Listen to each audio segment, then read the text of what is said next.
Hello guys, welcome back to this channel. In this today's tutorial, I'm going to show you how to log out Google Drive in mobile phone.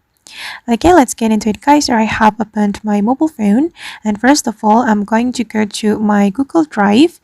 I'm going to open my drive, and for example, I'm going to log out from this Google Drive account. If you want to log out from Google Drive, you need to log out from our Google account. You can click on your profile account on the top right, and then go to the manage account on this device. Okay, and you can choose the Google account you want to log out, and I'm just going to select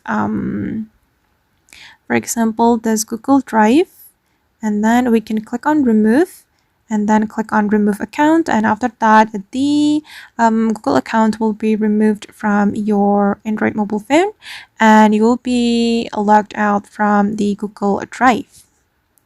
Alright guys, and that's all the way to log out Google Drive in mobile phone. I hope this video will be useful for you.